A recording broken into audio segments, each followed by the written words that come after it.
ক্যামেরার সামনে এয়ারফোর্স ওয়ানে উঠলেন ডোনাল্ড ট্রাম্প। সবাই ভাবলেন এই বিমানেই তুরস্ক ছাড়ছেন মার্কিন প্রেসিডেন্ট, কিন্তু আসলে ট্রাম্প তখন ওই বিমানেই ছিলেন না। ইরানের হত্যার হুমকি এড়াতে নেওয়া হয়েছিল নজিরবিহীন এক গোপন নিরাপত্তা কৌশলতা। ঘটনাটি গত মাসের ন্যাটো সম্মেলনে যোগ দিতে কাতারের উপহার দেওয়ার সংস্কার করা বোয়িং 747-এ তুরস্কের আঙ্কারায় গিয়েছিলেন ট্রাম্প। ফেরার আগে ট্রাম্প নিজেই জানিয়েছিলেন পুরনো দিনের কথা মনে করে পুরনো এয়ারফোর্স ওয়ানে যুক্তরাজ্যে যাবেন তিনি।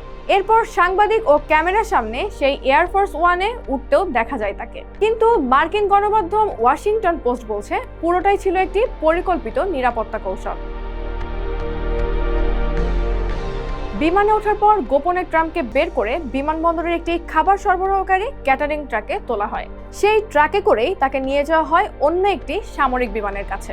অপেক্ষাকৃত ছোট C-32A সামরিক বিমানে উঠে গোপনে তুরস্ক ছাড়েন ট্রাম্প। আর যে এয়ারফোর্স ওয়ানে সবাই ভেবেছিলেন ট্রাম্প আছেন, সেটিকে ব্যবহার করা হয় ডিকয় বা ধোঁকা হিসেবে।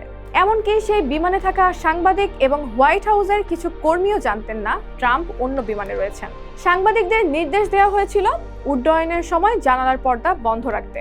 ট্রাম্পের C-32A যুক্তরাজ্যে পৌঁছানোর কয়েক মিনিট পর সেখানে পৌঁছায় ডিকয় এয়ারফোর্স ওয়ানও।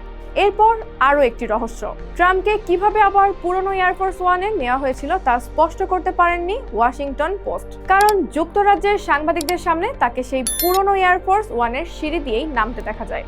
ওয়াশিংটন পোস্টের দাবি, ট্রাম্পকে হত্যার একটি বিশ্বাসযোগ্য হুমকি পাওয়ার পরই পুরো গোপন অভিযানটি পরিচালনা করা হয়েছিল। আর সেই হুমকি এসেছিল ইরানের পক্ষ থেকে। হোয়াইট হাউস বলছে আমেরিকার অনেক শত্রু প্রেসিডেন্টকে লক্ষ্যবস্তু করেছে, আর সেই হুমকি মোকাবেলায় সম্ভাব্য সব নিরাপত্তা কৌশলই ব্যবহার করছে যুক্তরাষ্ট্র।